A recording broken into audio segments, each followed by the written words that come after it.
వాగీశాద్యా సుమనసః సర్వార్థానాముపక్రమే యం నత్వా కృతకృత్యా సుస్తన్నమామి గజాననం. గురుబ్రహ్మా గురుర్విష్ణుః గురుర్దేవో మహేశ్వరః గురుసాక్షాత్ పరం బ్రహ్మ తస్మై శ్రీ గురవే నమః. శారదా శారదాంభోజవదనా వదనాంబుజే సర్వదా సర్వదాస్మాకం సన్నిధిః సన్నిధిం క్రియాత్.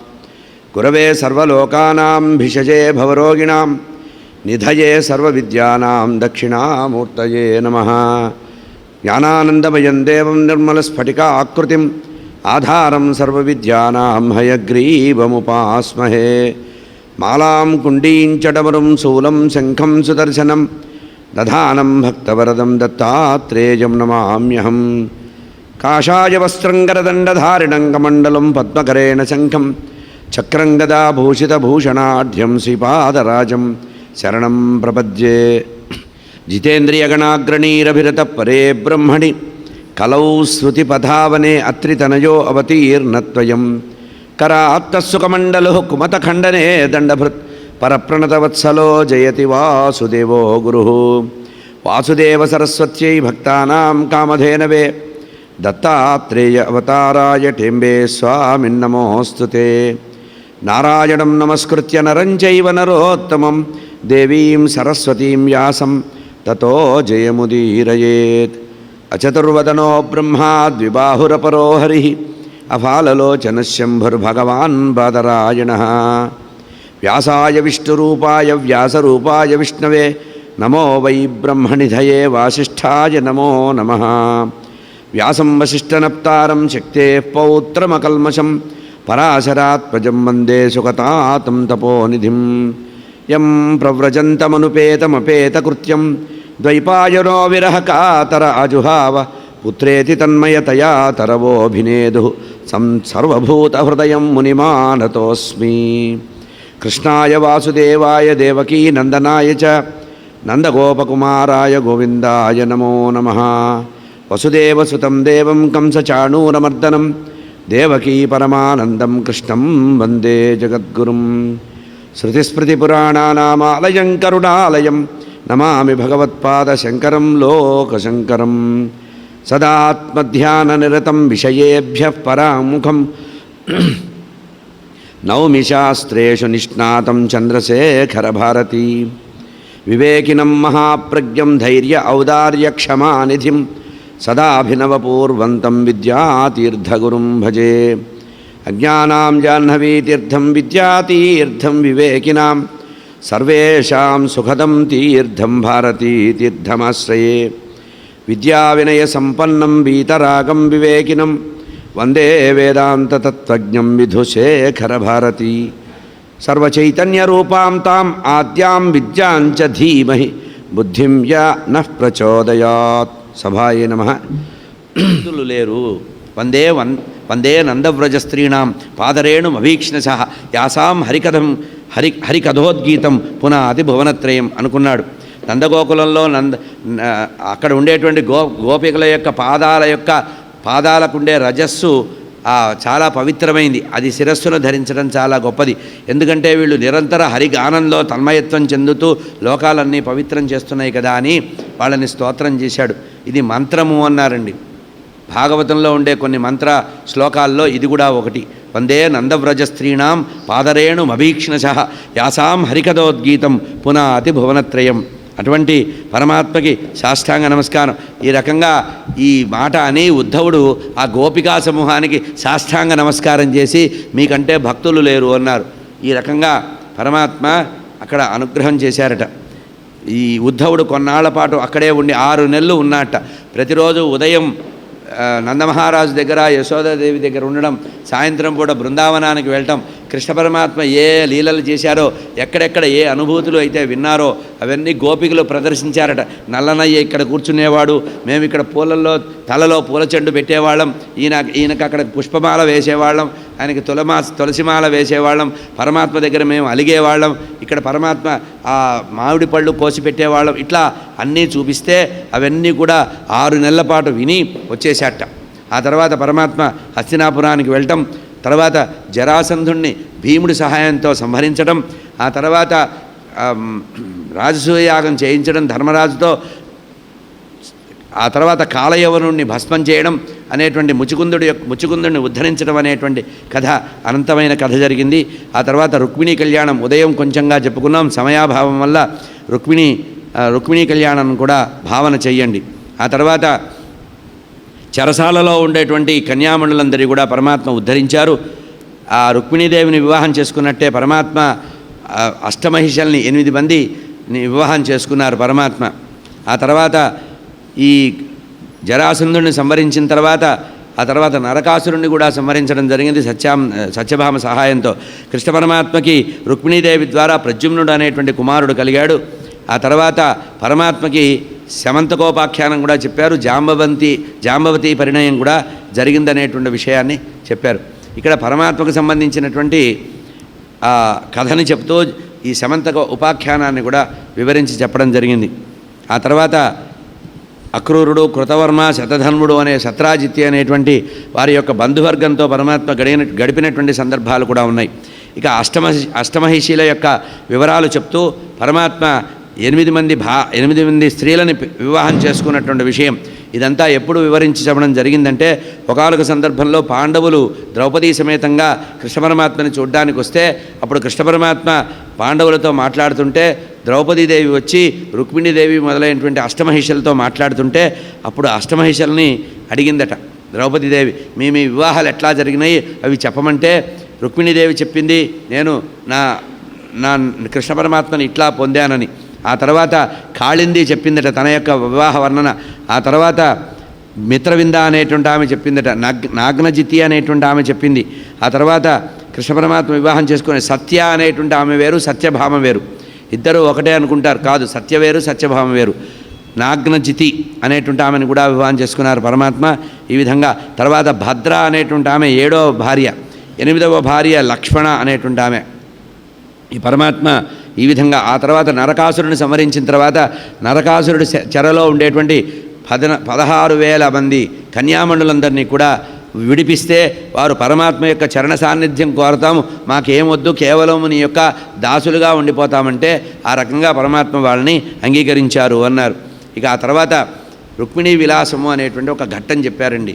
ఒకానొక సందర్భంలో కృష్ణ పరమాత్మ భోజనం చేసి అమ్మవారు చిలకలు కట్టి ఇస్తే వాటిని సేవిస్తూ హంసతూలికా తల్పంలో అమ్మవారు పాదసంవాహన చేస్తుంటే ఒక మాట అన్నారట, రుక్మిణి నిన్ను చూస్తుంటే నాకు చాలా జాలి వేస్తోంది, ఎంతో గొప్పవాడు ధనవంతుడైనటువంటి వాడిని శిశుపాలుని వివాహం చేసుకోకుండా రాగద్వేషాలు ఏమీ తెలియనటువంటి అస్ఖలిత బ్రహ్మచారిని జడదారైనటువంటి నన్ను వివాహం చేసుకొని నీవేం సుఖపడతావు, ఇప్పటికీ మించిపోయింది ఏం లేదు, నాకు భార్యల పట్ల మమకారం లేదు, సంసార తాపత్రయం లేదు, జరాసంధుడు మొదలైనటువంటి వాళ్ళు ఎంతో గొప్ప వాళ్ళు ఉండగా అందరినీ వదిలిపెట్టి నన్ను వివాహం చేసుకున్నావు, నాకు ఎటువంటి మోహము లేదు కనుక ఇప్పటికైనా తిరిగిపోయిందేం లేదు, మీ అన్నగారు చెప్పినట్టుగా ఎవరైనా మంచి ధనవంతుడిని వివాహం చేసుకోవచ్చు కదా అన్నాడు. ఇది సరస సంభాషణ, పరమాత్మ చేసినటువంటి సరస సంభాషణ.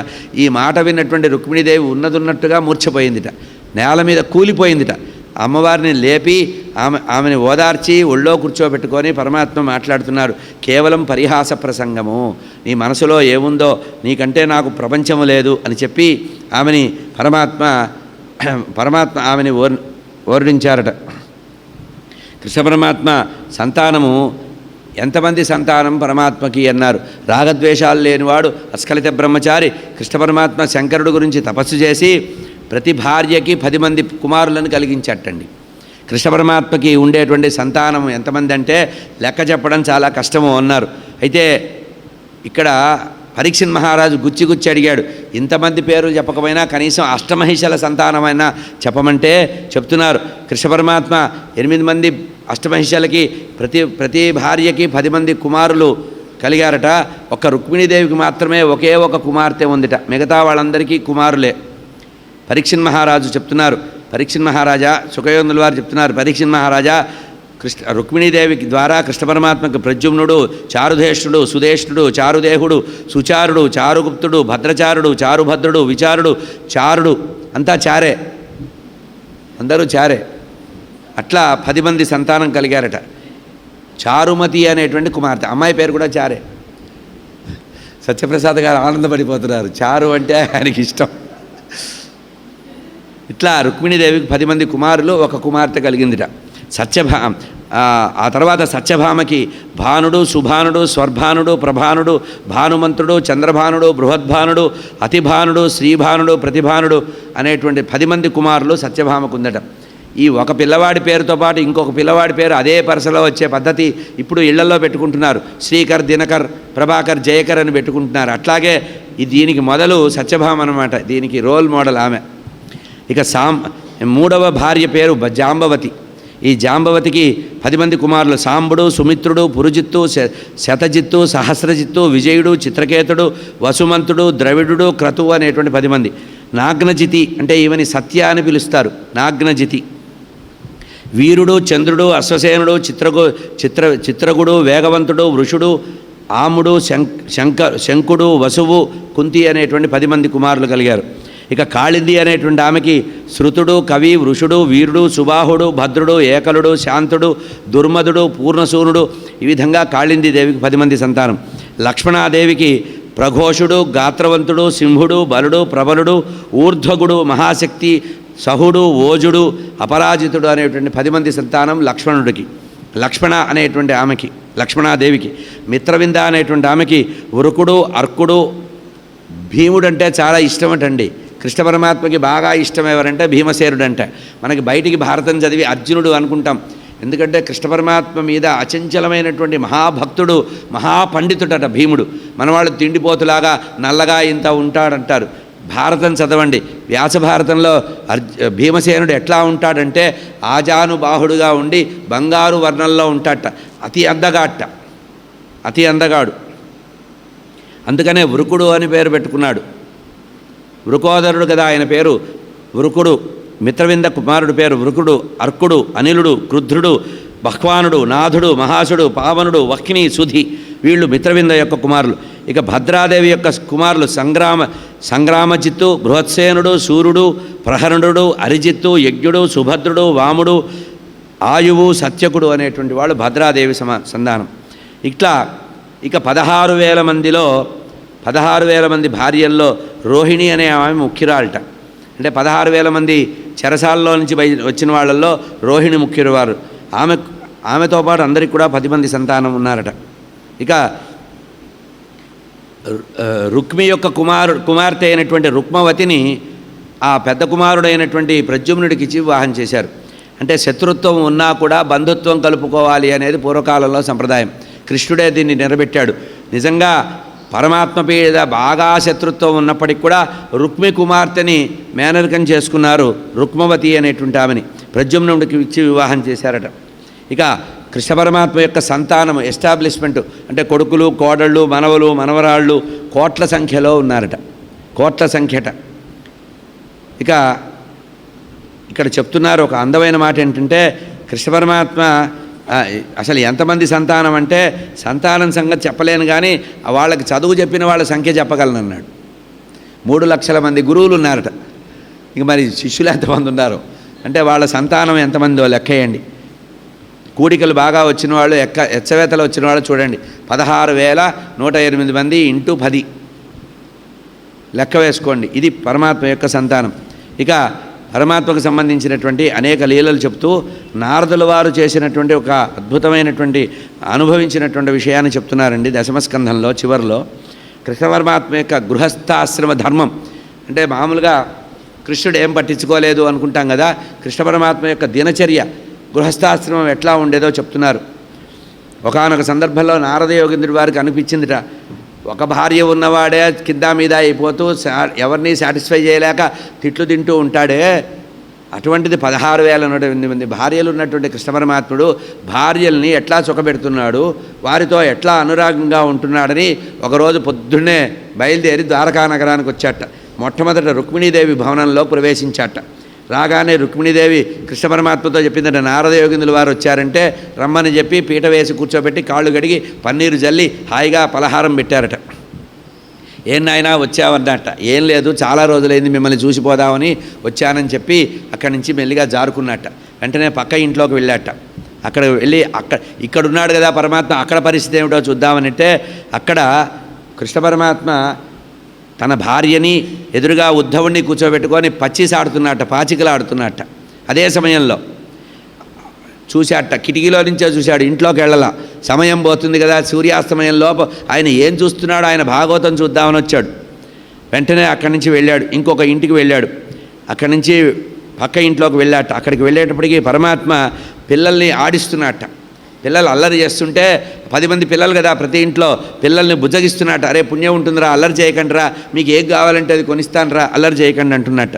ఇంకో ఇంట్లోకి వెళ్ళేటప్పటికీ తువాలు కట్టుకొని స్నానానికి వెళ్ళడానికి సిద్ధపడుతున్నట్ట పరమాత్మ.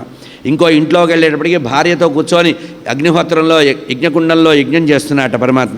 ఇంకో ఇంట్లోకి వెళ్ళేటప్పటికి పంచమహాయజ్ఞాలు చేస్తున్నట్ట పరమాత్మ. ఇంకో ఇంట్లోకి వెళ్ళేటప్పటికి కుటుంబ సమేతంగా కూర్చొని చక్కగా అందరితో సరసంగా మాట్లాడుతూ భోజనం చేస్తున్నట్ట కుటుంబ పెద్దగా. ఇంకో ఇంట్లోకి వెళ్ళేటప్పటికి పిల్లలకి గోరుముద్దలు తినిపిస్తున్నట్ట పరమాత్మ. ఇంకో ఇంట్లోకి వెళ్ళేటప్పటికి పరమాత్మ సంధ్యావందనం చేస్తున్నట్ట. ఇంకో ఇంట్లోకి వెళ్ళేటప్పటికి అగ్నికార్యం చేస్తున్నట్ట. ఇంకో ఇంట్లోకి వెళ్ళేటప్పటికి పిల్లలందరికీ కూడా కత్తి యుద్ధం నేర్పుతున్నట్ట కూర్చొని. కత్తి యుద్ధం ఎట్లా చేయాలో వాళ్ళకి చిన్న చిన్న కత్తులు ఇచ్చి కత్తి యుద్ధం నేర్పుతున్నట్ట. ఇంకో ఇంట్లోకి వెళ్ళేటప్పటికి రథము, గజము, ఆ తర్వాత గుర్రము, వీటిని ఎట్లా అధిరోహించాలో నేర్పుతున్నట్ట. ఇంకో ఇంట్లోకి వెళ్ళేటప్పటికి పరమాత్మ మధ్యాహ్న సమయంలో హాయిగా పర్యంకంలో నిద్రపోతున్నట్ట. భార్య కాళ్ళు పిచ్చుకుతుంటే, వందిమాగధ స్తోత్రాలు చేస్తుంటే పరమాత్మ హాయిగా ఉన్నారట. ఇంకో ఇంటికి వెళితే అక్కడ ఉద్ధవుడితో మంత్రాంగ విచారం చేస్తున్నాడు. మంత్రి కదా ఉద్ధవుడు, ఆయనతో ఆలోచిస్తున్నాడు ఏం చేయాలో. ఇంకో ఇంటికి వెళితే అక్కడ చిన్న ఇది ఉందిట, స్విమ్మింగ్ పూలు, అందులో భార్య పిల్లలతో సహా పరమాత్మ జలక్రీడ చేస్తున్నట్ట. ఇంకో ఇంట్లోకి వెళితే బ్రాహ్మణులు లైన్ కట్టి ఉంటే గోవుల్ని వరుసగా పెట్టి ఒక్కొక్క గోవుని దానం చేస్తున్నట్ట. ఇంకో ఇంట్లోకి వెళితే వ్యాసపీఠ పెట్టుకొని కుటుంబ సభ్యుల్ని కూర్చోబెట్టుకొని పురాణ ప్రవచనం చేస్తున్నట్ట పరమాత్మ. ఇంకో ఇంట్లోకి వెళితే భార్యని అనురాగంగా బతిలాడుతున్నట్ట. ఆమెకి ఏదో అలిగినట్టుగా ఉంటే ఆమెని గడ్డం పట్టుకొని బతిలాడుతున్నట్ట. ఇంకో ఇంట్లోకి వెళితే పండితులతో కూర్చొని ధర్మశాస్త్రంలో చర్చ చేస్తున్నట్ట పరమాత్మ. అర్ధకామాల గురించి మాట్లాడుతున్నట్ట. ఇంకో ఇంట్లోకి వెళితే పిల్లలకి ధనుర్విద్య నేర్పుతున్నాడు, యుద్ధ విద్యను నేర్పుతున్నాడు. ఇంకో ఇంటికి వెళితే బంధువులు ఎవరో చుట్టాలు వస్తే వాళ్ళని మర్యాద చేసి వాళ్ళని బయట దాకా పంపించి ఇంట్లోకి వెళుతున్నట్ట. ఇంకో ఇంట్లోకి వెళ్తే అన్నగారైనటువంటి బలరాముడితో మాట్లాడుతున్నట్ట, సత్పురుషుల యొక్క చరిత్ర గురించి చర్చిస్తున్నట్ట. ఇంకో ఇంట్లోకి వెళితే పిల్లలకి వివాహం చేయడానికి పెళ్లి చూపులు చూసి వచ్చి ఆ పెళ్లివారితో మాట్లాడుతున్నట్ట, పెత్తనం చేస్తున్నట్ట. పెళ్లి పెత్తనం అంటే తాంబూలాలు ఎంత పుచ్చుకోవాలి, వివాహం ఎప్పుడు చేయాలి, జాతకాలు ఎప్పుడు చూడాలి, ముహూర్తాలు ఎప్పుడు పెట్టాలని. ఇంకో ఇంట్లోకి వెళితే అత్తగారింటి నుంచి వచ్చినటువంటి కొడుకుని కోడల్ని ఇంట్లోకి స్వాగతం చెప్తున్నట్ట. ఇంకో చోటకి వెళితే చెరువు తవ్విస్తున్నట్ట ద్వారకా నగరంలో. అట్లా ఇంకో చోటకి వెళితే అతను గుర్రం మీద ఎక్కి యాదవులతో పాటు వెళుతున్నట్ట. ఇట్లా ప్రతి గృహంలో పరమాత్మ యొక్క లీలల్ని చూసి ఏకకాలంలో పరమాత్మ యొక్క యోగమాయా ప్రభావాన్ని చూసి ఆ ద్వారకా నగరం పొలిమేరలకు వచ్చి చంపలు వేసుకొని ద్వారకా నగరానికి సాష్టాంగ నమస్కారం చేసుకొని బ్రహ్మర్షినైనటువంటి నేను ధర్మకర్త అయినటువంటి పరమాత్మని చూసి ఆనందపడ్డానని అక్కడి నుంచి పరమాత్మని చూసి వెళ్ళాట. అంటే పరమాత్మ గృహస్థాశ్రమ ధర్మాన్ని చక్కగా నిర్వహించాడు అనేటువంటి విషయాన్ని ఇక్కడ నిరూపించి చెప్పారు. ఆ తర్వాత పరమాత్మ శిశుపాలుడిని సంహరించినటువంటి సందర్భం కూడా ఉంది. అగ్రపూజ చేశారు. పరమాత్మ శిశుపాలుడిని సంహరించినప్పుడు చక్రంతో శిశుపాలుడిని సంహరిస్తే అతనిలో ఉండే తేజస్సు అంతా కూడా పరమాత్మలో లయమైంది. ఆ తర్వాత సాల్వుడితో యుద్ధం చేశాడు. ఆ తర్వాత దంతభక్తుడు విరూధుడితో కూడా యుద్ధం చేయడం జరిగింది.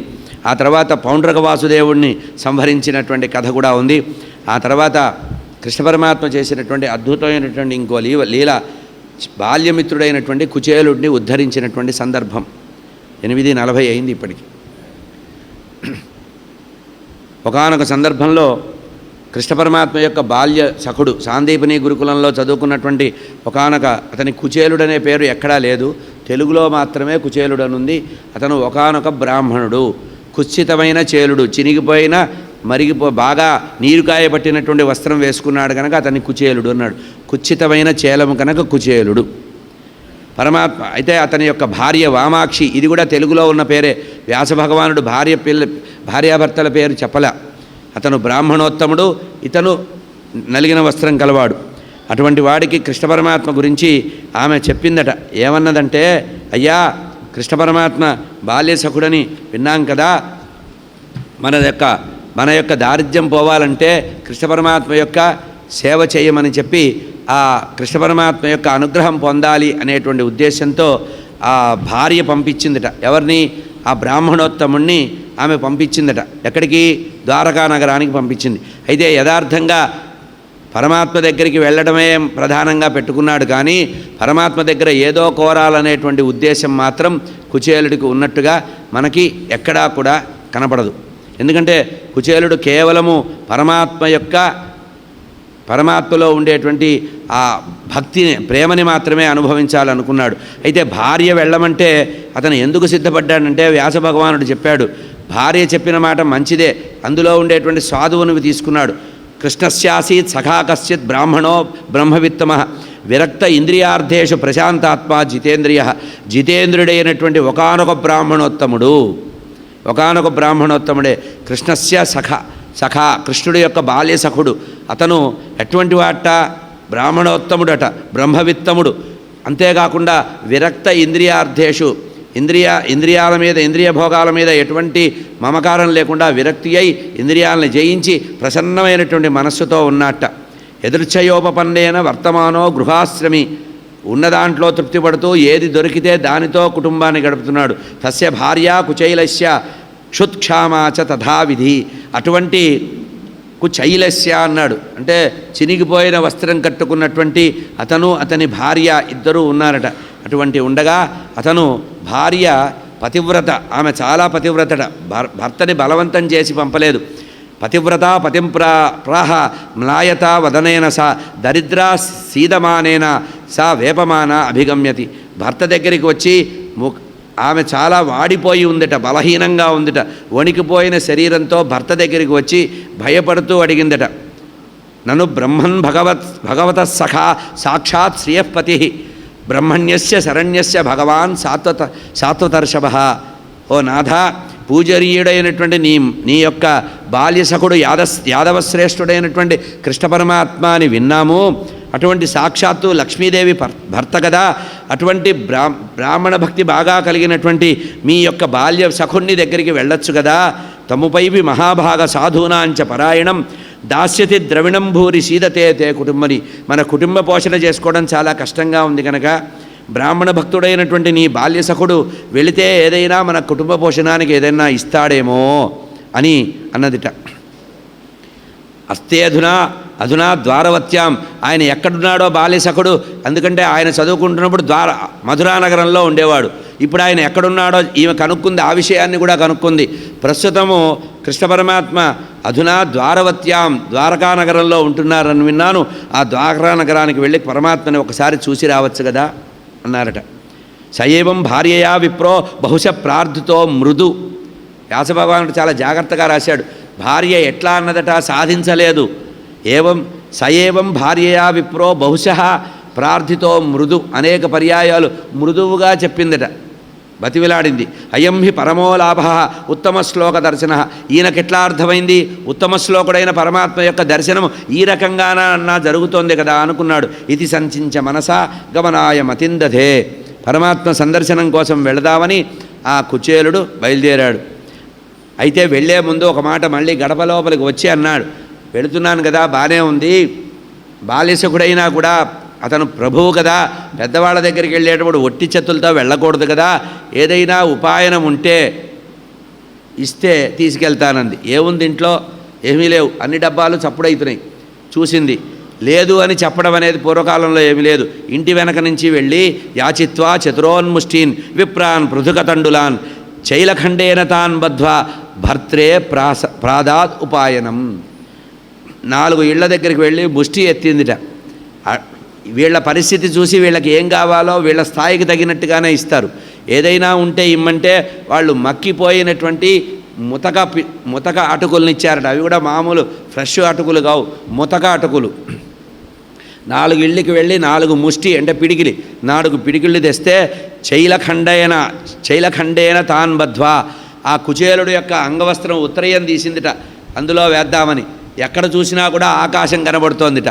అందులో అది ఒక్కటి దాని మీద 2, రెండిటి మీద 3 అట్లా బొత్తిపెట్టి చినుగు మీద చినుగు వేస్తే కవర్ అవుతుంది కనుక అందులో తాను తెచ్చిన 4 పిటికెళ్ళ అటుకును వేసి మూట కట్టి భద్రంగా ఉంచమని చెప్పి అతన్ని పంపించిందట. స తానాదాయ విప్రాగ్ర్యాం ప్రయయౌ ద్వారకాం కిల కృష్ణ సందర్శనం మహ్యం కథం స్యాదితి. వెళుతూ వెళుతూ అనుకుంటున్నాడు ద్వారకా నగరం ఎక్కడుందో ఏమో వెతుక్కుంటూ వెళితే తీరా చూస్తే నా వేషము నన్ను చూసి ఎవడైనా నన్ను పలకరిస్తారా, ఏముందో నా అదృష్టం ఏముందో అనుకుంటున్నట్ట.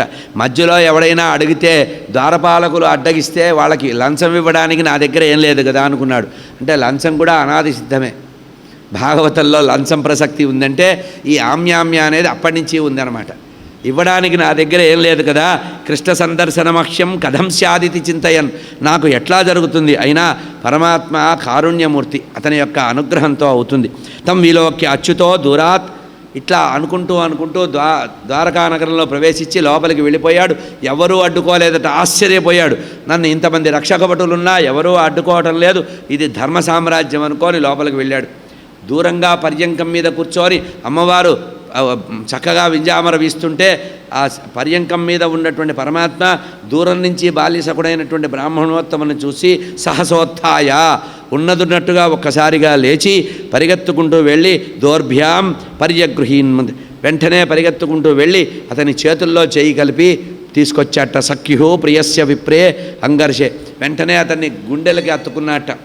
పరమాత్మ అసలు చూస్తానా లేదా అనుకుంటే ప్రీతిగా ఆ కృష్ణ పరమాత్మ లక్ష్మీపతి శ్రీయపతి అయినటువంటి పరమాత్మ అతన్ని గుండెలకు అద్దుకున్నట్ట.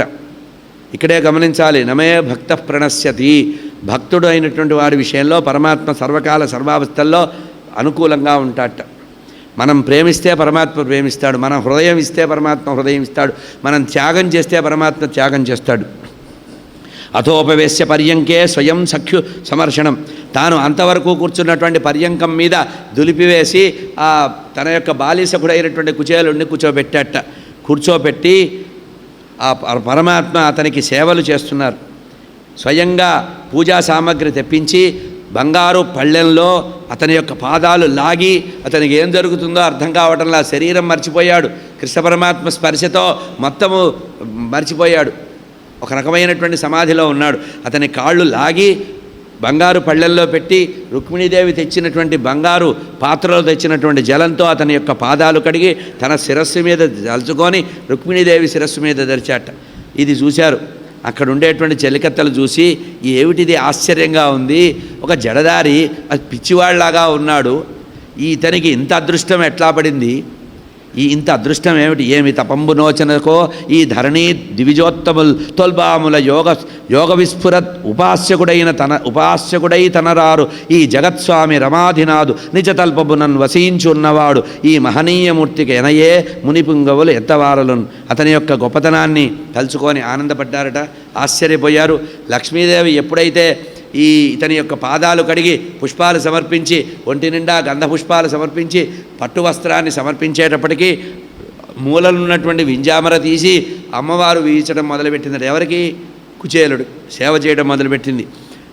అప్పుడు కుచేలుడితో పరమాత్మ సరస సంభాషణ చేస్తున్నాడు. నాయనా కుచేల, అపిబ్రహ్మన్ గురుకులాత్ భవతా లబ్ధదక్షిణాత్ సమావృత్తేన ధర్మజ్ఞ భార్యోఢా సదృశేనవా. నాయనా, నువ్వు చదువుకునే రోజుల్లోనే వైరాగ్యంతో ఉండేవాడివి, అటువంటివి నువ్వు గృహస్థాశ్రమంలో ఏమన్నా ప్రవేశించావా? వెంటనే యజ్ఞోపవీతం చూశాడు. యజ్ఞోపవీతం కొంచెం మందంగా ఉంది, అంటే వివాహం చేసుకున్నాడు. అయినా నువ్వు చాలా విరక్తమైనటువంటి వాడివి కదా. ప్రాయో గృహేషుతే చిత్తం, చిన్నప్పటి నుంచి కూడా గృహస్థుడైనప్పటికి కూడా మనసు మీద ఏ వికారాలు లేకుండా ఉన్న సంపదతో తృప్తిపడుతూ అధికమైనటువంటి సంతోషంతో జీవిస్తుంటావు. నీలాంటి బ్రాహ్మణులంటే నాకు ఇష్టం నాయనా. అయినా చిన్నప్పుడు మనం గురుకులంలో చేసినటువంటి కొన్ని చర్యలు గుర్తున్నాయా? కశ్చిత్ గురుకులే వాసం బ్రహ్మన్ స్మరపినౌయతు, ఎప్పుడైనా తలుచుకుంటావయ్యా గురుకులంలో మనం చేసిన అల్లరి కానీ గురువుగారికి చేసినటువంటి ఆ సేవ కానీ గురువుగారికి గురుదక్షిణ సమర్పించిన విషయం కానీ నీకు గుర్తుందా?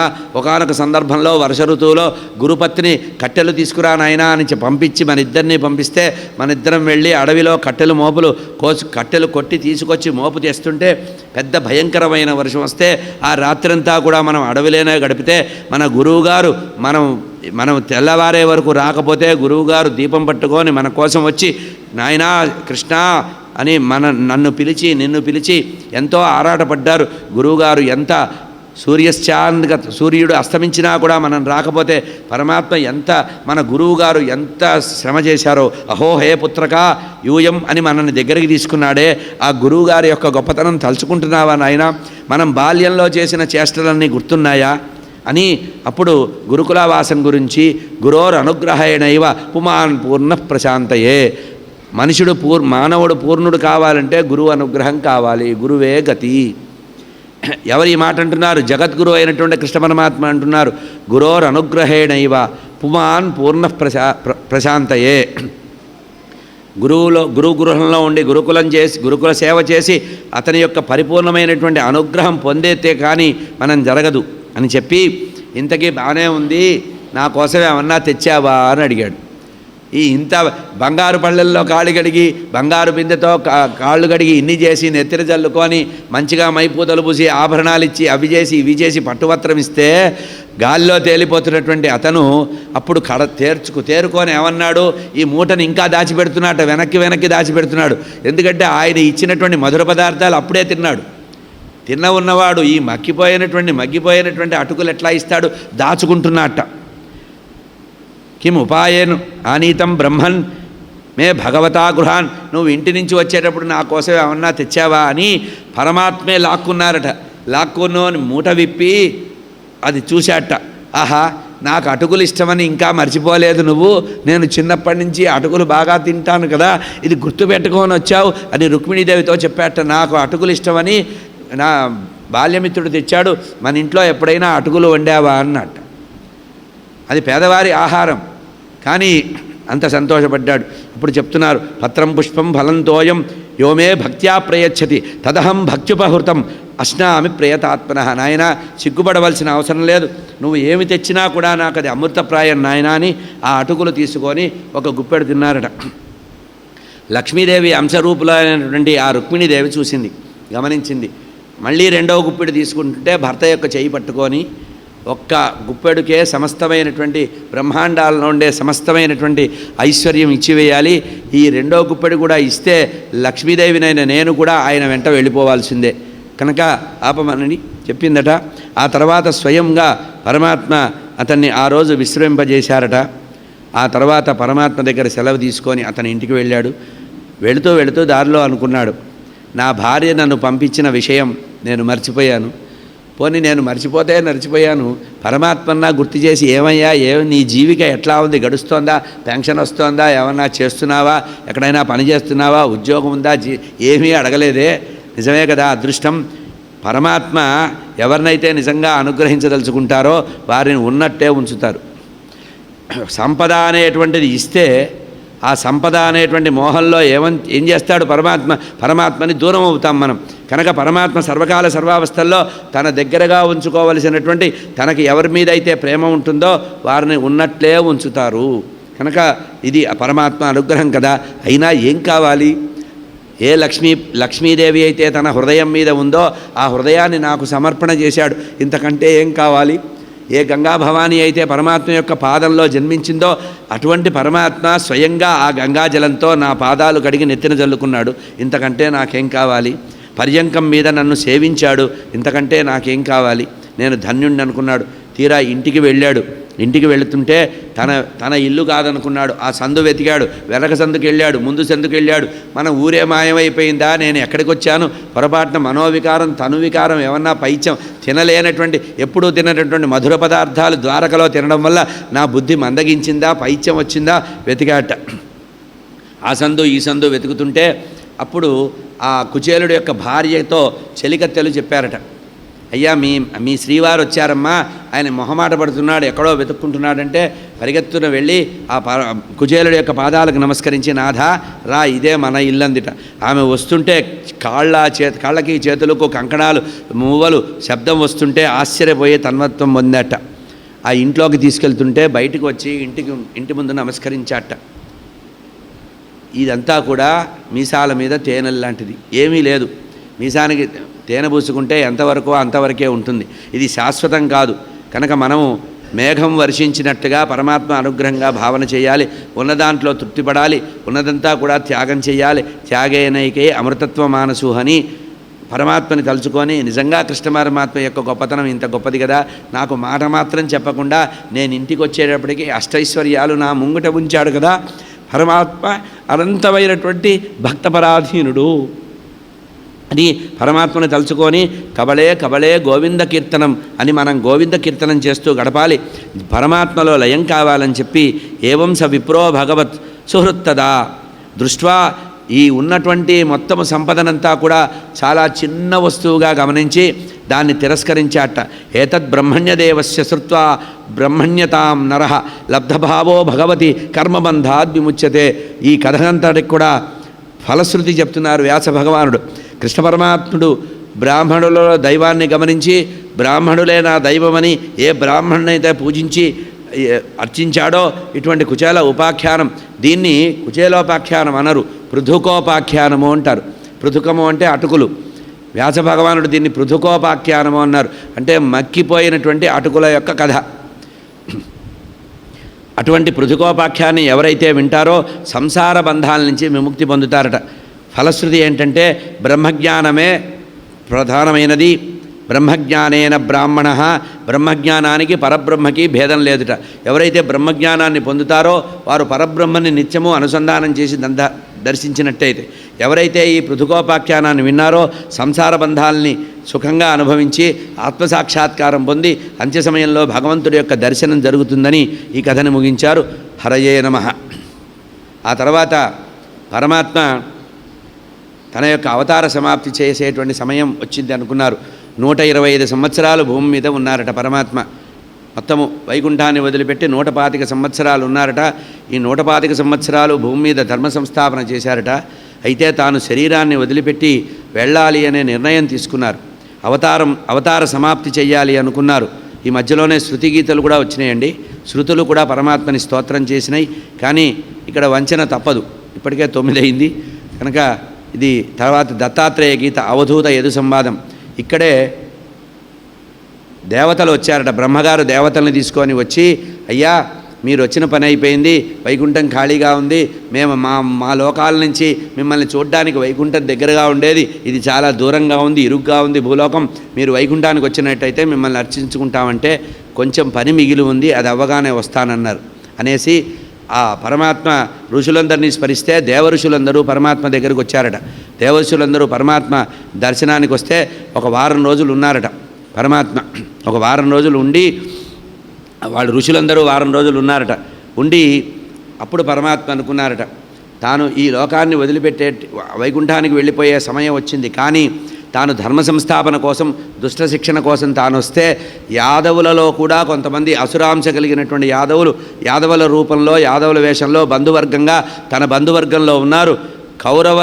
కౌరవ పాండవ యుద్ధంలో 18 అక్షౌహిణీలు వెళ్ళిపోయినప్పటికి కూడా ఇంకా నా జాతి వాళ్లే నాలోనే ఉన్నారు దుర్మార్గులు, కలియుగం రాబోతోంది, ఈ సమయంలో కనుక నేను వీళ్ళని ఇక్కడే ఉంచి వెళ్ళిపోతే ప్రజలందరికీ కూడా కష్టం జరుగుతుంది కనుక ఏదో ఒక మాయ సృష్టించాలని, ముసలను సృష్టించాలని నిర్ణయించుకున్నారు. ఇక్కడ యాదవులు వెళ్ళిపోయిన తర్వాత తన అవతార సమాప్తి చేయాలి అనుకున్నారు. అనుకొని ఎప్పుడైతే ఈ ఋషులందరూ వచ్చారో పరమాత్మని సేవించి వెళ్ళిపోతున్నారట. వెళ్ళిపోతూ ద్వారకానగరం దగ్గర సముద్రం దగ్గరకు వచ్చారట. సముద్రం దగ్గరకు వచ్చేటప్పటికి ఆ ఋషులందరూ కూడా అట్లా వస్తూ ఉంటే అందరూ ఆడుకుంటున్నారు. యాదవ పరివారం పిల్లలందరూ ఆడుకుంటున్నారు. ఆ వస్తున్నటువంటి ఋషుల్ని కొంచెం ఆట పట్టిద్దామని సాంబుడు అనేటువంటి ఒక కృష్ణ పరమాత్మ యొక్క కుమారుడు సాంబుడు, ఆ సాంబుడికి ఆడపిల్ల వేషం వేసి, జడ వేసి, పూలదండ వేసి, లోపల బట్టలన్నీ బాగా దోపి నిండు గర్భిణిలాగా తయారు చేసి ఆ ఋషుల దగ్గరికి తీసుకొచ్చారు. అయ్యా ఈమె పాపం వివాహమైంది, తొలిచూలు కాన్పు, ఈమెకి పుట్టబోయేవాడు మగపిల్లవాడా ఆడపిల్ల కొంచెం చెప్పండి, మీరు జ్యోతిశాస్త్రవేత్తలు కదా అని. పాపం వాళ్ళు ఏదో అమాయకులుగా అడుగుతున్నారు కానీ దివ్య దృష్టితో చూశారు. వాళ్ళు చేసిన మోసాన్ని గమనించి ముసలం పుడుతుంది పొమ్మని శపించారు. కనుక ఆ కారణంగా వెంటనే వాళ్ళు వెళ్ళిపోగానే వీళ్ళు వస్త్రాలన్నీ తీసి చూసేటప్పటికి ఒక పెద్ద ఇనప రోకలి పుట్టింది. దాన్ని వెంటనే పట్టుకొని రాజుగారి దగ్గరికి బయలుదేరారు. రాజు దగ్గరికి చెప్తే రాజుగారు వెంటనే సముద్రం దగ్గర దాన్ని అరగవేసి దాని గంధము అలా సముద్రంలో కలిపేయండి అన్నాడు. అంటే కొంతమంది పాపాన్ని కడిగేయమని పిల్లలు చేసిన తప్పులన్నీ కూడా దాచేస్తూ ఉంటారు. అట్లాగే సూరసేన మహారాజు కలిపేయండి అన్నారట. ఈ విషయాన్ని కృష్ణ పరమాత్మకి చెప్పలేదుట. సాధారణంగా ఎప్పుడు చిన్న సమస్య వచ్చినా కృష్ణుడికి చెప్పుకునేవాట ఎవరు మహారాజు. కానీ ఆ రోజు కృష్ణుడికి చెప్పలేదు. ఇదే కృష్ణమాయ. కృష్ణ పరమాత్మకి ఇది తెలిసినప్పటికీ కూడా యాదవ ముసలం తన సంకల్పించిందే కనుక పరమాత్మ కూడా దానికి ప్రతిక్రియ చేయలేదట. ఆ తర్వాత ఆ ముసలాన్ని అరగదీసి సముద్రంలో వేస్తే అది రెల్లుగడ్డుగా చేరిందట. ఆ గంధమంతా సముద్రంలో చేరి రెల్లుగడ్డిగా తయారైంది. చివరికి అరగదీస్తే సన్న ములుకులాగా, ఒక చిన్న ములుకులాగా, సూదిలాగా తయారైందిట. అది నీళ్లలో వదిలేశారు. అది ఒక చేప తిన్నది. దాన్ని ఒక చేపలు పట్టేవాడు చేప పడితే ఆ చేప వాడికి దొరికింది. ఆ చేపని కోసి వాడు వంట చేసుకునేటప్పుడు ఆ మొలుకు చూస్తే వాడు బోయేవాడికి ఇస్తే ఆ జరుడు అనేటువంటి వాడు ఆ బాణానికి ములుకుగా పెట్టుకున్నాడు. అంటే పరమాత్మ ఈ యాదవుల ముసలానికి సంకల్పించి చివరి భాగాన్ని తనకి పెట్టుకున్నాడు. తను కూడా, ఎందుకంటే ఆ యాదవ వంశంలో జన్మించినందుకు తన అవతార సమాప్తికి దీన్ని కూడా వాడుకున్నాడు. ఇట్లా ఇక్కడే దేవతలందరికీ చెప్తున్నప్పుడు ఇక్కడ పరమాత్మ ఏం చేశారు, తర్వాత యాదవ ప్రముఖులందరినీ పిలిచాట కృష్ణ పరమాత్మ. పిలిచి మన ద్వారకా నగరంలో కొన్ని అపశృతులు దొరుకుతున్నాయి, దుశ్శకునాలు వస్తున్నాయి, చూస్తున్నారా? 7వ రోజు, ఇక్కడి నుంచి 7వ రోజు సముద్రంలో మునిగిపోతుంది ద్వారకా నగరం కనుక మీరందరూ కూడా ఒడ్డుకు చేరండి, ఎక్కడికక్కడ వెళ్ళండి, నావలు ఏర్పాటు చేయండి, ఎవరైతే జీవితం మీద ఆశ ఉందో వాళ్ళందరూ కూడా ద్వారకా నగరాన్ని వదిలిపెట్టండి, 7వ రోజు సముద్రం మునిగిపోతుందని చెప్పారు. ఇదంతా కూడా ఉద్ధవుడు విన్నాడు చాటుగా. పరమాత్మ అవతార సమాప్తి చేస్తానని దేవతలకి మాట ఇవ్వడం, వృద్ధులైనటువంటి వాళ్ళకి చెప్పడం, ముసలము ఇదంతా గమనించి పరమాత్మ వెళ్ళిపోయిన తర్వాత తానెందుకు ఉండాలని ఆ ఏకాంత భక్తుడైనటువంటి ఉద్ధవుడు పరమాత్మ కాళ్ళు పట్టుకొని నమస్కరించి, అయ్యా నువ్వు వెళ్ళిపోతావని తెలిసింది, నన్ను కూడా వైకుంఠానికి తీసుకెళ్ళని ప్రార్థిస్తే, నువ్వు వెళ్ళొద్దు నాయన, నువ్వు ఉండాలి, నా తర్వాత కూడా నువ్వు ఉండాలని చెప్పి, అయితే నేను నువ్వు లేకుండా ఎట్లా ఉండమంటే అప్పుడు జ్ఞానాన్ని ఉపదేశించాడు. 32 అధ్యాయాల పాటు ఉద్ధవ గీత, ఏకాదశ స్కంధంలో ఉద్ధవ గీత, దాంతోనే అవధూత యదు సంవాదం అనేటువంటిది ఉంది, గురువుల అన్వేషణ ఉంది. ఇవన్నీ చెప్పిన తర్వాత కృష్ణ పరమాత్మ అతనికి ఉద్ధవుడికి చెప్పాడు, నాయన ఇక్కడి నుంచి నువ్వు ఇక్కడికి వెళ్ళు, నరనారాయణులు ఉండేటువంటి క్షేత్రానికి వెళ్ళు, ఆ బదరీ క్షేత్రానికి వెళ్ళి అక్కడ ఉండేటువంటి నదిలో స్నానం చేయి, తపస్సు చేయి, నిర్మలంగా శరీరాన్ని శోధించుకో, విరక్తి కలిగిన తర్వాత సన్యాసం తీసుకొని అక్కడి నుంచి నువ్వు శరీర త్యాగం చేయవలసింది అని చెప్పారు. ఈ విధంగా పరమాత్మ చెప్పిన తర్వాత అక్కడ అనుకున్నట్టుగానే అందరూ కూడా ఇంతట్లో సూర్యగ్రహణం జరిగింది. సూర్యగ్రహణంలో అందరినీ పిలిచాడు, సముద్ర స్నానం చేయమన్నారు, అందరూ స్నానం చేశారు. స్నానం చేసిన తర్వాత అందరూ ఉపవాసం చేయమన్నారు, అందరూ ఉపవాసం చేసిన తర్వాత ఆ రోజు సాయంత్రం పూట అందరూ ఆ యాదవులందరూ కూడా ఉదయమంతా ఉపవాసం చేశారు, అన్నీ చేశారు, సాయంత్రం భోజనం చేసి మైరే తాగారు, బాగా కళ్ళు సేవించారు. ఆ సేవించిన తర్వాత ఎంత ఘోరమైన పరిస్థితి ఏర్పడిందంటే ఒకళ్ళనొకళ్ళు కొట్టుకున్నారు. ఇదే మనకి ముసలము అని అర్థం. ఒకరినొకరిని ఎట్లా కొట్టుకున్నారంటే వ్యాస భగవానుడు రాస్తున్నారండి, అన్నదమ్ములు కొట్టుకున్నారట, తండ్రి కొడుకులు కొట్టుకున్నారట, వరుసకి కుటుంబంలో తండ్రి కొడుకులైన వాళ్ళు కూడా కొట్టుకున్నారట. అటువంటి వాళ్ళు కొట్టుకొని చచ్చారట మధ్యలో. ఇక వాళ్ళ చేతిలో ఆయుధాలు అయిపోతే సముద్రం దగ్గరికి వెళ్ళి ఆ మైరేయంని తీసుకున్నారట. వాళ్ళు చేతిలో తీసుకునేటప్పటికి ఆయుధాలుగా మారినాయట. ఒకళ్ళనొకళ్ళు కొట్టుకున్నారట. కొట్టుకున్న తర్వాత ఎవ్వడూ మిగలలేదటండి. ఈ మధ్యలో సర్ది చెప్దామని కృష్ణ పరమాత్మ బలరాముడు వచ్చారట. కృష్ణ పరమాత్మ బలరాముడు వస్తే అక్కడ వీళ్ళు వారిని కూడా కొట్టారట. బలరాముడు చూసి కృష్ణ పరమాత్మ అన్నట్ట, కృష్ణ పరమాత్మ ఈ వెధవల కోసమా నువ్వు ఇన్ని లీలలు చేశావు, వాళ్ళకి ఎప్పుడు ప్రాణాపాయం కలిగితే అప్పుడల్లా వచ్చి నువ్వు రక్షించావు, ఇదేనా నువ్వు సాధించింది, నాకు జీవితంలో విరక్తి కలిగిందని ఆయన ప్రాయోపవేశం చేసి శరీరం వదిలాడు బలరాముడు. ఆ తర్వాత కృష్ణ పరమాత్మ వెళ్ళిపోయారు, ముందుకు వెళ్ళారట. ఇక్కడ చూడండి, ఆ మైరేన్ సురస అనేటువంటిది తాగి కొట్టుకున్నారట. ఎవరెవరు కొట్టుకున్నారంటే వివరం చెప్తున్నారు. ప్రద్యుమ్నుడు సాంబుడితో కొట్లాడట, అన్నదమ్ములే వీళ్ళు. ప్రద్యుమ్నుడు సాంబుడితో, అక్రూరుడు మహాభక్తుడు అక్రూరుడు భోజుడితో కొట్లాడట, అనిరుద్ధుడు సాత్యకితో కొట్లాడట, సుభద్రుడు సంగ్రామజిత్తుతో కొట్లాడట, సుధారుణుడు గదుడితో, సుమిత్రుడు సుధరదుడు ఇట్లా పరస్పరం కొట్టుకున్నారు. తల్లిదండ్రులు, తండ్రి కొడుకుని కొట్టాట, అన్న తమ్ముడిని కొట్టాట, అన్న కొడుకుని కొట్టాట, పినతండ్రిని, మేనల్లుని, మేనమామని మిత్రత్వం లేకుండా ఏ రకమైనటువంటి తుంగగడ్డిని తీసుకొచ్చి కొట్టుకున్నారట. ఈ తర్వాత బలరాముల వారు ఎప్పుడు శరీరాన్ని వదిలారో అప్పుడు పరమాత్మ అక్కడ ఒక పెద్ద రావి చెట్టు ఉందట. ఆ రావి చెట్టు దగ్గర పడుకున్నారట. ఎట్లా పడుకున్నారంటే కుడి తోడ మీద ఎడమ కాలు పెట్టి పరమాత్మ పడుకున్నారట. పడుకున్నప్పుడు పరమాత్మ ఎట్లా ఉన్నారట, చతుర్భుజ శంఖచక్ర గదా పద్మాల వనమాలతో ఉన్నారట. ఆ రోజు చెరసాలలో దేవకీదేవికి వసుదేవుడికి ప్రత్యక్షమైనటువంటి రూపం ఏదైతే ఉందో ఆ రూపంతో పరమాత్మ ఆ రావి చెట్టు కింద పడుకున్నారట. పడుకుంటే అదే సమయంలో జరుడు అనేటువంటి వాడు వేట కోసం వచ్చి చెట్ల పొదల్లో నుంచి పరమాత్మ యొక్క పాదం ఇట్లా ఒక కాలు మీద ఇంకో కాలు పెట్టి ఉంటే పరమాత్మ యొక్క పాదాన్ని గమనించి అదొక లేడీ అనుకొని బాణం వేసి కొట్టాట. ఏదైతే ఆ తుంగగడ్డిలో నుంచి ఉన్నటువంటి ముసలము యొక్క ములుకు ఉందో దాన్ని తగిలించినటువంటి బాణంతో వాడు పరిగెత్తుకుంటూ జంతువు దొరికిందేమో అని వచ్చాట. తీరా చూస్తే కృష్ణ పరమాత్మ కాలి బొటన వేలికి ఆ బాణము తగిలి ఉందిట. తప్పు చేశాను క్షమించండి అని ఖడ్గం తీసి పరమాత్మ చేతికిచ్చి, అయ్యా నన్ను సంహరించండి, నేను తప్పు చేశాను, పరమాత్మ నీ విషయంలో నేను ఇట్లా తప్పు చేశానంటే భయపడద్దురా నాయనా, నిన్ను నేను నిమిత్త మాత్రంగా నా అవతార సమాప్తికి నిన్ను నిమిత్త మాత్రంగా పెట్టుకున్నాను, నువ్వు నిమిత్త మాత్రుడు, ఇందులో నీకేం లేదు, నీకు ఎటువంటి తప్పు లేదు అన్నారు. ఇదే విషయంలో ఆనందరామాయణంలో దీనికి సంబంధించిన విచిత్రమైన కథ చెప్పారు, భాగవతంలో చెప్పలేదు. వాలిని సంహరించినప్పుడు వాలి అనేకమైన ప్రశ్నలు వేసినప్పుడు వాలికి సమాధానాలు చెప్పారు. వాలి తృప్తిపడ్డాడు, శరీరం వదిలాడు. కానీ వాలి వెళ్ళిపోయిన తర్వాత రామచంద్రమూర్తి అనుకున్నట్ట, నేను ఇతన్ని అనవసరంగా చెట్టుచాటు నుంచి సంహరించాం కదా, ఇది అపకీర్తి కదా అనుకున్నట్ట. పోన్లే ఈ విషయాన్ని పై అవతారంలో వాడుకుందాం అనుకున్నారట. ఆనందరామాయణంలో కథ ఇది, భాగవతంలో లేదు. సరదాగా ఉంది కనుక వినడం అంతే. యద్యపిత్వం దురాచారాన్, నేను ఇన్ని సమాధానాలు చెప్పినప్పటికి కూడా వాలి నీ కనుక ఇంకా సమాధానం ఏర్పడకపోతే పై అవతారంలో ద్వాపరాంతే మే అంఘ్రికమలే, నా పాదాలని నువ్వు సేవిస్తావు. ప్రభాసేత్వం శరంభిత్వ పూర్వం వైరేణ వానరా, ఓ వానరరాజా వాలి, పూర్వవైరాన్ని తలుచుకొని నువ్వు నా మీద బాణం వేసినట్లయితే నేను నా అవతార సమాప్తి చేస్తాను, నీకు అనుగ్రహం ఇస్తున్నానన్నారు. ఈ రకంగా అతనికి చెప్పి, నాయనా నీకు ముక్తి ఇస్తున్నానన్నారు. ఆ జరుడికి స్వామి చూస్తూ ఉండగానే స్వామి కంటే ముందు వైకుంఠానికి వెళ్ళిపోయాట ఆ బోయేవాడు నిషాదుడు. పరమాత్మ అంతకుముందు రథం దిగి దారుకుడితో చెప్పాట, నేను నడిచి వెళ్తాను, కొంచెం సేపు తర్వాత కలుద్దామని వెళ్ళారట. సరే పరమాత్మ ఏదో వెళ్ళాడు కదా, వస్తారు కదా అని పరమాత్మను వెతుక్కుంటూ తిరుగుతున్నట్ట. పరమాత్మ జాడ ఎక్కడా కనబడబోయేటప్పటికీ చివరికి వెతుకుతుంటే తులసి మాల యొక్క వాసన కనపడిందిట.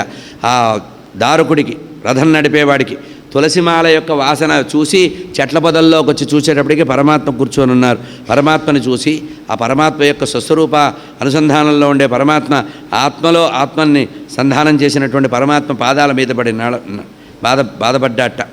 అట్లా చూస్తూ ఉండగా రథం దిగి వీడెప్పుడైతే వచ్చాడో ఆ ధ్వజము వైకుంఠానికి వెళ్ళిపోయిందట. గుర్రాలు 4 వెళ్ళిపోయినాయి. ఆ తర్వాత ఆకాశంలో ఎగిరిపోతూ కృష్ణ పరమాత్మ యొక్క రథము వెళ్ళిపోయిందట. పరమాత్మ ఆయుధాలు కూడా, చేతిలో ఉండే ఆయుధాలు కూడా వైకుంఠానికి పరమాత్మ కంటే ముందే వెళ్ళిపోయినాయట. ఈ విధంగా పరమాత్మ ద్వారకని వదిలిపెట్టి నిజధామాన్ని చేరారు. ఈ ఎవడైతే దారకుడు ఉన్నాడో వాడు వెళ్ళి వసుదేవుడికి చెప్పమన్నాడు. వసుదేవుడు ఆ తర్వాత దేవకీదేవి ఇది విన్నది. ఆ తర్వాత వాళ్ళు శరీరాన్ని త్యాగం చేశారు. ఆ తర్వాత మిగిలిపోయినటువంటి రుక్మిణి మొదలైనటువంటి వాళ్ళు ఆ అగ్ని ప్రవేశం చేశారు. మిగిలిపోగా పరమాత్మ వెళ్ళిపోతుంటే బ్రహ్మాదులందరూ కూడా ఇంద్రుడు బ్రహ్మ మొదలైన వాళ్ళు పరమాత్మ యొక్క అంతర్ధానం చూద్దామని వచ్చారట. వాళ్ళు వచ్చేటప్పటికి పరమాత్మ తేజస్సే లేదుట అక్కడ. అంతకంటే ముందు పరమాత్మ అక్కడి నుంచి అంతర్ధానం అయ్యారు. పరమాత్మ వెంట ఎవరు వెళ్ళారంటే సత్యము, ధర్మము, ధృతి, కీర్తి, సంపదలు అన్నీ వెళ్ళిపోతుంటే బ్రహ్మాదులు చూశారట. పరమాత్మని మాత్రం నిజధామానికి వెళ్ళేటప్పుడు చూడలేదట. ఈ విధంగా యాదవులందరూ వెళ్ళిపోయారు. ఆ తర్వాత ఉగ్రసేనుడు, దేవకీదేవి, రోహిణి, వసుదేవుడు వీళ్ళందరూ కూడా వెళ్ళిపోయారు. బలరాముడు శరీరాన్ని ఆశ్రయం చేసుకొని ఆలింగనం చేసుకొని అతని యొక్క పార్థివ దేహాన్ని ఆలింగనం చేసుకొని ఆ బలరాముడి యొక్క భార్యలు అగ్ని ప్రవేశం చేశారు. వసుదేవుడు కూడా అగ్నిని కల్పించుకొని అగ్నిలో ఆహుతయ్యాడు. రుక్మిణీదేవి మొదలైనటువంటి ప్రధానమైనటువంటి భార్యలందరూ అగ్నికి ఆహుతయ్యారు. మిగతా స్త్రీలు ఉన్నారు. వీళ్ళు మాత్రము అర్జునుడు వీళ్ళని తన యొక్క హస్తినాపురానికి తీసుకెళ్తున్నారట. అయితే వీళ్ళు ఎట్లా మిగిలారు, వాళ్ళు ఎందుకు మిగలలేదు అంటే దీనికి పూర్వకథ ఒకటి ఉంది. ఒకానొక సందర్భంలో అష్టావక్ర మహాముని వచ్చారట ద్వారకానగరంలో కృష్ణ పరమాత్మని చూద్దామని. అష్టావక్రుడు అంటే 8 వంకర్లు తిరిగినటువంటి కట్టె పట్టుకొని వచ్చాట. మహాజ్ఞాన సంపన్నుడు, అష్టావకర గీత రాసినవాడు. అటువంటి వాడిని చూసి ఆ కృష్ణ పరమాత్మ యొక్క ఇతర భార్యలు ఉన్నారు, వారందరూ నవ్వారట. నవ్వితే ఆ అష్టావకరుడు శపించాట, ఏ శరీర సౌందర్యాన్ని చూసి మీరు మోహం కలిగి తాపంతో ఇట్లా ఉండి నన్ను అవమానపరిచారో మీకు ఈ సౌందర్యం అంతా కూడా వ్యర్థమైపోతుంది, మీ సౌభాగ్యం కూడా వ్యర్థమవుతుందన్నారు. అందుకనే కృష్ణ పరమాత్మ ఈ తర్వాత అవతార సమాప్తి తర్వాత వారు అర్జునుడు తీసుకువెళ్తుంటే బండిపోట్లు వాళ్ళ యొక్క ఆభరణాలు అన్నీ లాగేసుకొని వారిని కొట్టి చేసినటువంటి పరిస్థితి. ఈ విధంగా పరమాత్మ నిజధామానికి చేరారు. ఇట్లా అన్ని విషయాలు చెప్పిన తర్వాత, ధర్మాన్ని యుగ లక్షణాలన్నీ చెప్పిన తర్వాత 125 సంవత్సరాల తర్వాత పరమాత్మ నిజధామానికి వెళ్ళారని చెప్పి ఆ తర్వాత పరీక్షిత్ మహారాజుకి సుఖయోగేంద్రుల వారు చెప్తున్నారు, నాయన కలియుగంలో భగవంతుడి యొక్క నామస్మరణ మాత్రమే ఉద్ధరిస్తుంది, నామ సంకీర్తనమే ప్రధానము, భగవంతుడి యొక్క కథలు వినాలి, జ్ఞానము వైరాగ్యం పెంపొందించుకోవాలి, పరమాత్మ యొక్క నామాన్ని గుణాల్ని వింటడం వల్లనే వైరాగ్యం వస్తుందయ్యా, గుణలీల గానం చెయ్యాలట. కలిదోషం తొలగిపోవాలంటే ఒకటే ఒక ఉపాయం ఉంది కనుక యజ్ఞయాగాది క్రతువులు కానీ ఉపవాసాదులు కానీ ఏవీ కలియుగంలో పనికిరావు. నామధేయం మ్రియమాణ ఆతుర పతన్స్ఖలన్ వా వివసో గృణన్ పుమాన్ విముక్త కర్మార్గల ఉత్తమాంగతిం ప్రాప్నోతి యక్ష్యంతి నతం కలౌ జగౌ. ఈ విధంగా పుంసాం కలికృతాన్ దోషాన్ ద్రవ్య దేశాత్మ సంభవాన్ సర్వాన్ హరతి చిత్తస్థో భగవాన్ పురుషోత్తమ శృతం సంకీర్తితోధ్యాత పూజితశ్చాపి తోపిత అని ఈ విధంగా కలియుగ లక్షణాలని కూడా చెప్పారు, కలి ప్రభావాన్ని చెప్పారు.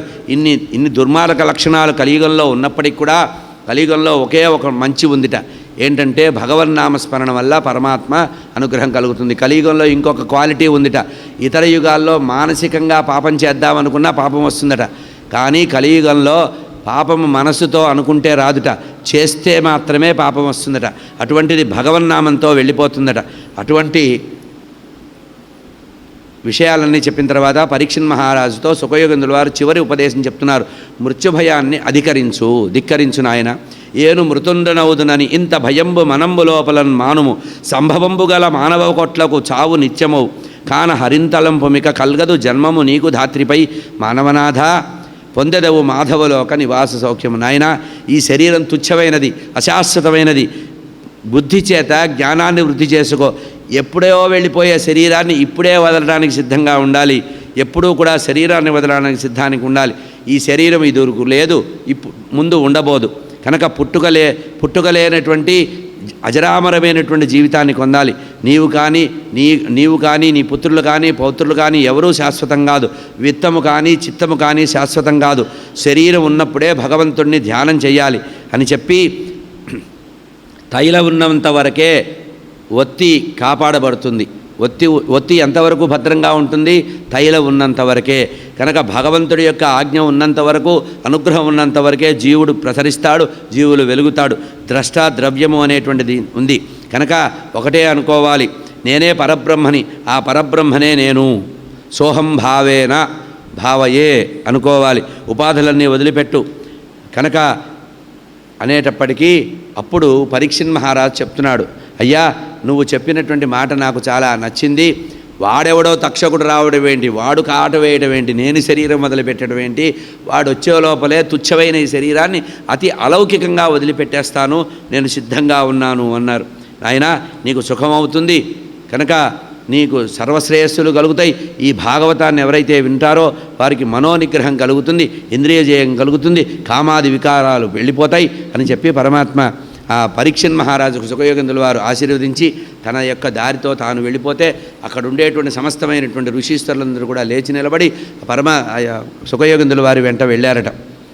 అప్పుడు పరీక్షిత్ మహారాజు ఇంద్రియాలను నిగ్రహించి కామాదులు విడిచిపెట్టి చిత్తములో అధోక్షజుడిని భావన చేస్తూ ప్రాణత్యాగం చేయడానికి సిద్ధపడి అప్పటికే తనలో ఉండేటువంటి ప్రాణాన్ని త్యాగం చేద్దామని సిద్ధపడ్డాడు.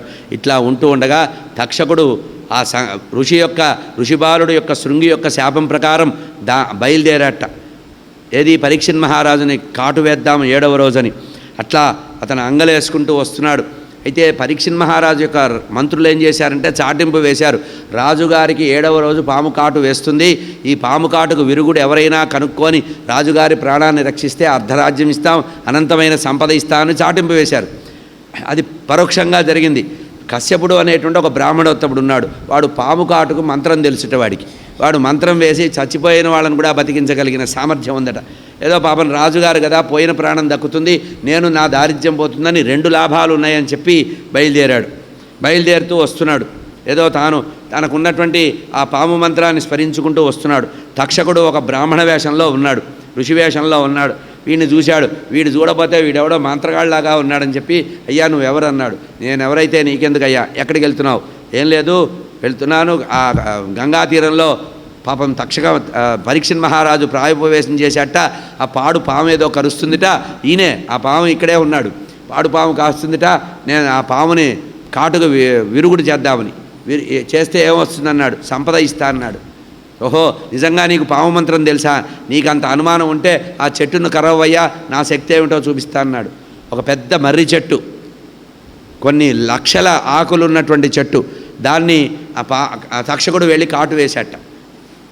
వేశావా, వెనక్కి జరగమన్నాడు. జరిగిన తర్వాత తన యొక్క మంత్ర ప్రభావంతో ఎంత గొప్పగా చేశాటంటే, ఆ చెట్టుకు ఎన్ని ఆకులున్నాయో ఈ కాటు వేసే సమయంలో, ఆకు రాలుతున్న సమయంలో రాలుతున్నట్టుగానే మళ్ళీగా ఉందిట. ఎండిపోయిన ఆకు, పండిపోయిన ఆకు కూడా తప్పకుండా లెక్క తప్పకుండా చెట్టుని మళ్ళీ బతికించాడు. అమ్మో, వీడెవడో చాలా డేంజర్గాళ్ళలాగా ఉన్నాడు, నా మంత్రానికి తిరుగు చేస్తున్నాడు, నా విషానికి చేస్తున్నాడని నీకు పుణ్యం ఉంటుందిరా, అక్కడికి వెళ్ళినా నీకు ధనం వస్తుంది, నువ్వు ఎంత ధనం కావాలో కోరుకో, అంత ధనాన్ని నేను ఇస్తానని మొత్తం ధనం ఇచ్చాట. అప్పుడు వీడు అనుకున్నట్ట కశ్యపుడు, ఆ రాజుగారికి ఎవరికో ప్రాప్తం ఉన్నట్టు లేదు, నేను ఇంత ప్రయత్నం చేసి నిష్కామంగా ఏ కోరిక లేకుండా వాడిని బతికిద్దామని ఉంటే వాడికి బతికే యోగం లేనట్టుంది, ఇక్కడ నాకు సంపద ఇచ్చేశాడు, ఏం చేస్తాం వాడి ప్రారంధం అని వెనక్కి వచ్చేసాట. వాడి దారిన వాడు వెళ్ళిపోయాడు. తక్షకుడు బయలుదేరాడు. చాలా ఆశ్చర్యకరమైన పరిస్థితి. అక్కడ శరీరంలో నుంచి అప్పటికే తన యొక్క బ్రహ్మరంధ్రాన్ని ఛేదించుకొని అందులో ఉండేటువంటి ఆత్మని దూరం చేసేసాడు, ప్రాణాన్ని భగవంతుడిలో లీనం చేశాడు పరీక్షిత్ మహారాజు. అట్లా చచ్చిన శవాన్ని కాటు వేశాట తక్షకుడు. ఈ విధంగా మహాభక్తాగ్రేసురుడైనటువంటి ఆ పరీక్షిత్ మహారాజు ఈ విధంగా ముక్తి పొందాడని శౌనకాది మహామునులకు సూత పౌరాణికుల వారు నైమిసారణ్య మహాక్షేత్రంలో చెప్పారు. ఆ తర్వాత మార్కండేయ చరిత్ర చెప్పారు. ఆ తర్వాత భాగవతానికి సంబంధించినటువంటి సంగ్రహంగా భాగవతంలో సంక్షిప్తంగా భాగవత చరిత్ర అంతా చెప్పారు. యథాసంభవంగా మనకున్నటువంటి సమయాన్ని పరిమితం చేసుకొని గురువుల యొక్క అనుగ్రహంతో, గురు ఉపదేశంతో, జగద్గురువుల యొక్క పరిపూర్ణ అనుగ్రహ అదృష్ట విశేషాల చేత మా తండ్రి గారి యొక్క శత జయంతిని కూడా ఈ సంవత్సరంలో ఈ అనంతపురంలో నాన్నగారు ఈ శంకరమఠ ప్రారంభ సమయంలోనే ఇక్కడికి వచ్చి ఉపన్యసించారు. అటువంటి జగద్గురువుల యొక్క కరకమలాల మీద 2 జగద్గురువుల చేత ఉద్ధరించబడినటువంటి ఈ శంకరమఠంలో తండ్రి గారి యొక్క సంస్మరణ రూపకంగా ఈ భాగవత ప్రవచనం చేసేటువంటి అదృష్టం కలిగింది. అనుకోకుండా మాట వరుసగా, అంతకుముందు నాకు పూర్వపరిచయం లేకపోయినప్పటికి కూడా మనకి సత్యప్రసాద్ గారిని ఒక మాట అంటే దాందే ఉంది చేసేద్దామన్నారు. చాలా సులభంగా ఒకటే మాట, మా ఇద్దరికి మధ్యలో జరిగిన మాట ఒకటే, అయ్యా మా తండ్రి గారి శత జయంతి చేస్తున్నాను, మన పీఠానికి సంబంధించినటువంటి ఏ ప్రదేశమైనా సరే ఆ ప్రదేశాల్లోకి వెళ్ళి సప్తాహం చెప్పాలి, కేవలము భగవత్ కైంకర్య రూపంతో చెయ్యాలనే ఉద్దేశంతో ఉంటే నాకు వసతి సౌకర్యం ఇస్తే నేను ఉంటానన్నా. అటువంటిది సర్వ సౌకర్యాలు కలిగించి నా ఆరోగ్యానికి కూడా చికిత్స చేసి రాత్రింబగళ్ళు కనిపెట్టుకోని కుటుంబం, దంపతులు కూడా చాలా ప్రేమతో, అమృత హృదయంతో, వారి పరివారము, అర్చకులు, ఇక్కడ ఉండేటువంటి అందరూ కూడా ప్రేమతో, భక్తులైనటువంటి మీరందరూ కూడా కార్తీక మాసంలో ఇళ్లలోనే ఉంటారు, సాధారణంగా బయటికి రారు. అటువంటిది మీరందరూ కూడా రోజు రోజుకి కూడా దినదిన ప్రవర్ధమానంగా ఈరోజు ఉదయం కళ్యాణం కూడా చాలా మనసుకి చాలా ఆనందకరంగా జరిగింది. ఈ సాయంత్రం సమయంలో కూడా ఇంతమంది రావడం చాలా అదృష్టం. ఈ అవకాశం కలిగించినటువంటి జగద్గురువులు వారు మంత్రాక్షతలు కూడా మనకు అందించారు. కుంకుమ మంత్రాక్షతలు కూడా అందరూ వచ్చిన వాళ్ళందరికీ కూడా పంచిపెట్టమని అనుగ్రహించారు.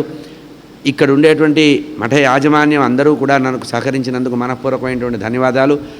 సత్యప్రసాద్ గారి కుటుంబానికి, వారి యొక్క ప్రేమకి మనఃపూర్వకమైనటువంటి ధన్యవాదాలు తెలియజేస్తూ, మీరందరూ కూడా భక్తి ఆవేశంతో విన్నందుకు, నేను నా సమయాన్ని దాటి మిమ్మల్ని కూర్చోబెట్టినప్పుడు కూడా మీరు ఏమాత్రం బాధపడకుండా, మీ బాధ మనసులో తెలిసిపోయింది. ఎందుకంటే నేను టీచింగ్ ఫీల్డ్లో ఉన్నా, అవతల వారి ఫేస్ ఈజ్ ది ఇండెక్స్ అర్థమవుతుంది. కానీ ఎవరూ నొచ్చుకోకుండా నన్ను ఆశీర్వదించి ఈ కథా కార్యక్రమాన్ని విజయవంతం చేసినందుకు మీ అందరికీ ధన్యవాదాలు. స్వస్తి ప్రజాభ్య పరిపాలయంతాం న్యాయేన మార్గేణ మహిం మహిషాః గోబ్రాహ్మణేభ్య శుభమస్తు నిత్యం లోకాః సమస్తాః సుఖినో భవంతు. కాలే వర్షతు పర్జన్య పృథివీ సస్యశాలిని దేశోయం క్షోభరహితః బ్రాహ్మణాः సంతు నిర్భయా అపుత్రాः పుత్రిణः సంతు పౌత్రిణः అధనాः సధనాः సంతు జీవంతు శరదాం శతం మంగళం కోసలేంద్రాయ మహనీయ గుణాబ్ధయే చక్రవర్తి తనూజాయ సార్వభౌమాయ మంగళం శ్రియకాంతాయ కళ్యాణ నిధయేద్ధినాం శ్రీవేంకటనివాసాయ శ్రీనివాసాయ మంగళం. Thanks for watching. Please comment, like, share and subscribe our channel.